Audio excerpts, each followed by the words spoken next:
Hey, good morning Internet! Bienvenue sur ma chaîne Level Up et Ascension Sociale. Pour celles et ceux qui ne me connaissent pas, je suis Casey, coach en love et relations, et je décide sur ma chaîne d'aborder les problématiques sous le prisme de l'ascension sociale. Mon mail est ci-dessus, donc n'hésitez pas à me contacter si vous avez des propositions ou des suggestions de vidéos, ou tout simplement si vous souhaitez un accompagnement lors de votre ascension sociale, ou bien pour rencontrer un homme alpha et pourvoyeur. Alors, le sujet du jour aujourd'hui s'intitule Comment reconnaître un escroc. Et donc, je vais me servir de l'histoire qui est très connue dans la communauté africaine de Coco Emilia et de Francis Bemba. Alors, qui sont ces deux protagonistes? Qui sont ces deux personnes? À gauche, vous avez Coco Emilia, qui est une influenceuse camerounaise résidant au Cameroun, donc en Afrique, et qui traîne quand même une réputation assez particulière, dans le sens où certains voilà, émettent des doutes quant à l'origine de sa fortune, entre guillemets, la fortune d'ailleurs qu'elle expose sur les réseaux sociaux. Elle montre voilà, son lifestyle, elle montre ses différents voyages à Dubaï, etc. Et donc certaines personnes émettent des hypothèses que l'argent qu'elle aurait en fait, est tout simplement issu d'un trafic de choses que vous savez. Alors, à droite, vous avez Francis Bemba, qui est un homme qui se prétend être milliardaire et un homme politique reconverti dans les affaires, plus précisément dans les diamants. Alors aujourd'hui, on va parler d'eux. Pourquoi? Parce que cet homme-là réside en France. Et donc, il s'est rendu en Afrique pour épouser cette dame que vous voyez sur l'écran, en lui faisant croire que tout simplement que c'était un milliardaire, c'était un homme très très fortuné. C'était un homme qui travaillait dans les diamants, qui était un homme politique très connu dans son pays d'origine qui est le Congo, alors qu'il n'en est rien. Et donc en plus de cela, il lui fait un enfant parce que elle est tombée enceinte de lui et ils se sont mariés. Donc lors du mariage, cette dame a financé entièrement le mariage. Francis lui avait dit tout simplement que sa société de diamants avait des problèmes, rencontrait actuellement des difficultés de trésorerie. Il était sur un très gros coût, un très gros marché, mais actuellement il n'y avait pas de trésorerie, il n'y avait pas de flux en fait financier disponible pour financer le mariage. Donc cette dame a entièrement financé son mariage de A à Z, mariage qu'elle a d'ailleurs eu le culot de mettre sur les réseaux sociaux en se moquant des ex de Francis Bemba en disant vous n'avez pas réussi à le sécuriser, moi il m'a épousé et j'ai un enfant de lui, d'accord? Donc tout ça évidemment elle ignorait la véritable identité de ce monsieur qui n'est donc pas un milliardaire et encore moins un millionnaire. Et qui n'est absolument pas dans les diamants. D'ailleurs, cet homme ne peut plus revenir dans son pays d'origine, qui est le Congo, parce qu'il est trop endetté, parce qu'il il s'est mis dans des situations d'arnaque, d'escroquerie. Il se serait mis, évidemment, on parle de conditionnel, dans des situations un petit peu périlleuses, et donc il empêche de remettre pied au Congo. Alors, ce que vous devez savoir, c'est que ce que vous mettez, ce que vous postez sur les réseaux sociaux reste. Donc l'image que vous créez, l'image digitale que vous vous donnez sur les réseaux reste. Et donc en tant que femme, si vous voulez sérieusement vous mettre en couple avec une personne, j'ai envie de dire, n'affichez pas tout de suite vos moyens. N'affichez pas votre état financier. N'affichez pas vos voitures. N'affichez pas trop là où vous allez en vacances, etc. Parce qu'il y a des hommes qui sont mal intentionnés et qui auront donc pour but de se rapprocher de vous uniquement pour profiter de vous, tout simplement sur le plan financier, d'accord? Et donc, en tant que femme, ce n'est pas à vous de prouver votre valeur à l'homme sur le plan financier. Je m'explique. Vous, en tant que femme, vous devez faire comprendre à votre futur partenaire que le fait qu'il vous choisisse est un bon choix parce que vous êtes une bonne personne, parce que vous avez des valeurs et que ces valeurs, vous allez les inculquer à vos enfants, d'accord? C'est tout.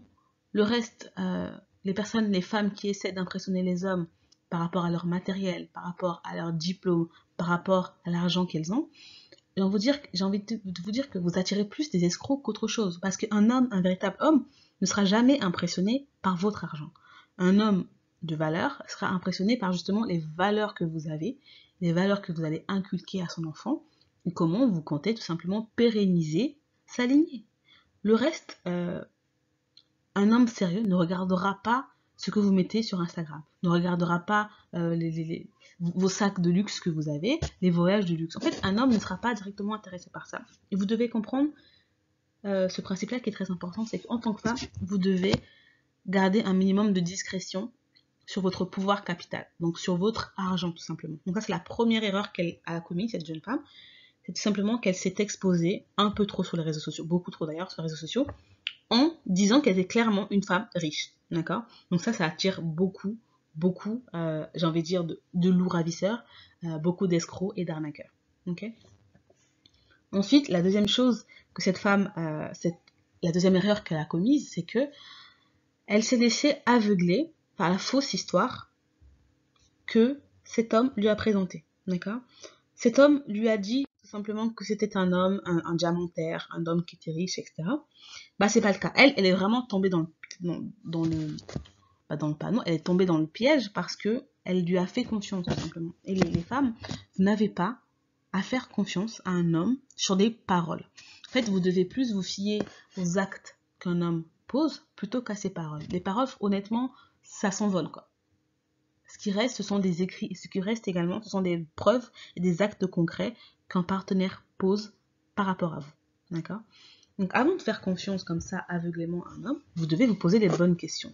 Vous devez avoir une certitude sur l'origine de ses revenus. L'origine de ses revenus mensuels. Vous devez savoir de A à Z ce qu'il fait dans la vie. Vous devez savoir comment est-ce qu'il gagne son argent. Vous devez savoir si cela est fait de manière légale ou morale ou non. En fait, vous devez être au courant parce que être en couple, être en relation avec une personne, ce n'est pas un jeu. Surtout si vous prévoyez de vous marier, etc. Le mariage, ce n'est pas un jeu, donc vous devez être au courant de l'état financier, de la santé financière de votre conjoint, de votre partenaire. Vous devez savoir s'il a des dettes à la banque. Vous devez savoir comment est-ce qu'il gagne son argent et si ce qu'il fait c'est légal ou pas. D'accord, ça c'est la première chose vraiment la première chose que vous devez vérifier par rapport à votre conjoint. Ensuite, la deuxième chose, c'est que vous devez vérifier son passé amoureux. C'est un petit peu comme si vous allez passer un entretien, on vous demandera toujours si vous avez des références, si vous avez le nom d'un manager lors de votre ancien job, pour qu'on puisse contacter et avoir un feedback, donc en retour par rapport à ce que vous avez accompli lors de votre dernière mission tout simplement, ou lors de votre dernière expérience professionnelle.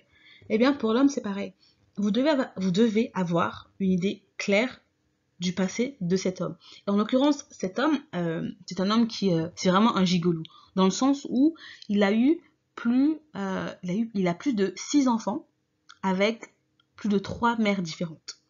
D'accord? Il s'est marié un nombre incalculable de fois. Il s'est marié, et quand j'ai marié, je parle de mariage coutumier. Ce ne sont pas des mariages qui sont reconnus en France, mais en tout cas, il a fait la dot à plusieurs femmes, à au moins 4 femmes, et il a au moins à son actif plus de 6 enfants avec 3 mères différentes. En fait, c'est un homme qui est tout simplement instable émotionnellement et sentimentalement. Il fait des enfants à gauche, à droite. Il fait des dots pratiquement tous les 2 ans. Donc, c'est déjà un homme qui est instable. Donc, ne vous mettez pas en relation avec un homme qui a un passé amoureux qui est sombre, tout simplement. Et donc, ne vous mettez pas dans des situations qui sont périlleuses. À partir du moment où vous avez un homme qui a des enfants, si vous êtes célibataire, j'ai envie de vous dire que il y a très peu de chances pour que ça marche. Si vous avez des enfants, essayez de vous mettre avec un homme qui a des enfants, ça peut effectivement fonctionner, mais si vous êtes célibataire, allez chercher un célibataire comme vous. Ne vous prenez pas la tête à être en couple avec des hommes qui ont déjà des enfants, qui ont déjà un lourd passé, parce qu'un enfant, ce n'est pas une attache qui est faible, au contraire, c'est une attache qui est très importante. Et donc, cet homme-là, il sera toujours attaché à son passé, en fait, toujours attaché à son ancienne vie. Donc, si vous êtes célibataire, je vous conseillerais d'éviter célibataire et son enfant évidemment, je vous conseillerais d'éviter les hommes qui ont déjà des enfants, d'accord? Si vous avez des enfants, vous pouvez, pourquoi pas, essayer d'avoir un homme qui a des enfants. Et donc la deuxième erreur qu'elle a faite, c'est que elle ne s'est pas intéressée, elle n'a pas fait de recherche de manière suffisante par rapport au passé de cet homme-là, d'accord? Et ensuite, la troisième erreur qu'elle a commise, c'est que, en fait, elle a aucune idée de où vit cet homme. Donc cet homme lui a fait croire que c'était effectivement un diamantaire qui habitait principalement à Monaco. Il n'en est rien en fait. Cet homme habite à Évry. Évry, c'est une banlieue parisienne tout simplement, et ce n'est pas une banlieue qui est reconnue ou qui est connue pour être un quartier bourgeois. Bien au contraire, c'est plutôt un quartier très populaire. Donc un quartier où il y a des gens qui sont pauvres, on va le dire clairement, des gens qui sont spécialement au SMIC ou au chômage.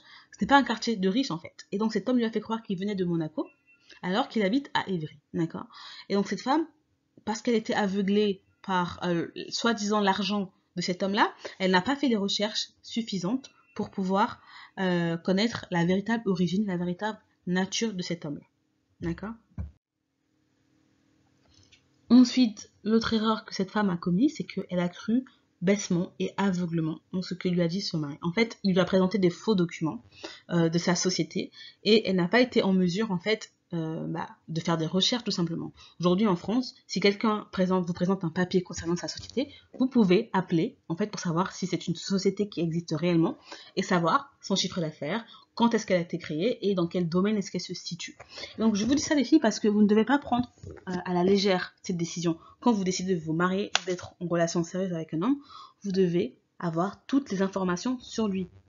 Parce que en fait, vous pourriez être en couple avec un serial killer en fait, sans que vous vous en rendiez compte. Je sais pas si vous mesurez en fait la gravité des erreurs que cette femme a commises. D'accord. Et ensuite, l'autre red flag, c'est que un homme qui vous demande de l'argent, un homme qui vous demande de payer quelque chose, en plus une chose aussi symbolique que le mariage, ma foi, il n'y a pas plus grand signe de red flag. Dans le sens où, à partir du moment où un homme vous demande de l'argent, fuyez les filles. Vous n'avez pas à donner financièrement, voilà, à financer votre copain, votre mariage, vos sorties, etc. Ce n'est pas à vous de le faire parce que c'est à l'homme de le faire, d'accord? L'homme, il a un objectif, il a un but, c'est de prendre financièrement soin de sa femme, d'accord? Donc, à partir du moment où un homme vous demande de lui donner de l'argent, ou si vous dit qu'il a un problème, etc., les filles, vous devez fuir en fait, d'accord? Ce n'est jamais bon signe. Et l'autre erreur que cette dame a commise, c'est tout simplement qu'elle a fait un enfant avant de se marier. Donc elle était enceinte le jour de leur mariage. Mais en fait, un enfant, c'est pas un jeu. Je sais qu'Instagram vous fait croire que voilà, avoir un enfant, c'est stylé, c'est cool, etc. Oui, mais un enfant, c'est aussi beaucoup de responsabilités. Un enfant, c'est également beaucoup de dépenses et c'est un lien à vie. Donc aujourd'hui, cette femme, elle a fait des posts sur les réseaux sociaux en fait pour déclarer la guerre à cet homme-là. Elle le traite d'escroc, elle le traite de voleur, etc. Ok, mais entre-temps, ils ont un enfant ensemble. Donc ils ont un lien qui est indestructible et qui sera toujours là. Et donc, avant de décider de faire un enfant à quelqu'un, vous devez tout savoir de lui. Vous devez savoir toutes les informations légales liées à cette personne, les informations sur la finance de cet enfant, de cette personne, pardon. Appelez la Banque de France s'il faut pour savoir s'il est endetté ou pas. Vous devez savoir combien est-ce qu'il gagne par mois. Vous devez savoir comment sa société fonctionne, s'il en a une. En fait, vous devez tout savoir. C'est comme, j'ai envie de dire, une description pour un poste, pour un emploi. Okay, en général, quand vous postulez pour un emploi, on vous décrit en fait les différentes tâches, les différentes missions que vous allez devoir accomplir. Eh bien, pour un homme, c'est pareil. Vous devez avoir toutes les informations sur lui. Parce qu'un lien aussi unique et précieux que le mariage, ou le fait d'avoir un enfant, c'est un lien sacré, d'accord? Et par définition, une fois qu'on est marié, on est censé rester pour toujours. Donc ça, c'est un petit peu l'ensemble des erreurs que cette femme a commises. Donc pour, on va dire, résumer tout ça, je dirais que lorsque vous datez un homme, ou lorsque vous êtes sur le point de vous marier, la première chose à laquelle vous devez faire attention, c'est tout simplement le passé de cette personne, sur le plan sentimental, d'accord? Sur le plan judiciaire également, et sur le plan financier. Vous devez savoir si votre homme est fiché à la Banque de France. Vous devez savoir combien d'ex il a eu, s'il a des enfants cachés, s'il a déjà doté une femme, s'il s'est déjà marié dans le passé, d'accord? Et vous devez savoir comment est-ce qu'il gagne son argent. Vous devez savoir s'il a déjà un casier judiciaire, etc. Vous devez savoir également où est-ce qu'il habite véritablement, d'accord? C'est important. Ensuite, la deuxième chose que je vous recommanderais de faire, c'est de ne pas exposer vos richesses ou votre richesse sur les réseaux sociaux. Les réseaux sociaux en fait sont une plateforme en fait où vous devez vendre du rêve, d'accord, mais pas au point de vous mettre en danger. Je ne sais pas si vous comprenez la nuance. Vous pouvez de temps en temps montrer ce que vous faites, mais ne soyez pas en fait, n'exhibez pas en fait ce que vous avez. N'exhibez pas votre richesse et votre lifestyle parce que ça peut d'une part attirer les jaloux. Et pour les personnes qui sont spirituelles, ça peut attirer effectivement, on va dire, le mauvais œil. Et surtout, ça peut attirer des escrocs. D'accord? C'est important ça. Ensuite, vous devez également faire en sorte vous-même, en tant que femme, d'être stable professionnellement pour ne pas dépendre d'un homme. D'accord? Donc ça, ce sont les choses importantes à retenir. Et bien évidemment, ne faites pas d'enfant à un homme qui ne vous a pas épousé. Et ne vous laissez pas impressionner par les titres, par les statuts, par la soi-disant popularité et l'image sociale qu'une personne va vous renvoyer. Les réseaux sociaux ne sont pas la vraie vie en fait. Les réseaux sociaux sont différents de la vraie vie. Tu peux avoir 100 000 abonnés sur Instagram et être broke dans la vraie vie en fait. Donc ne vous laissez pas impressionner par tout ça et menez vos recherches honnêtement et jusqu'au bout. D'accord? Donc nous arrivons à la fin de cette vidéo. Je vous remercie comme toujours d'avoir regardé jusqu'au bout et je vous invite à vous abonner à la chaîne puisque je suis nouvelle sur YouTube et également à liker la vidéo et à commenter si besoin. Je vous dis à très bientôt. Au revoir.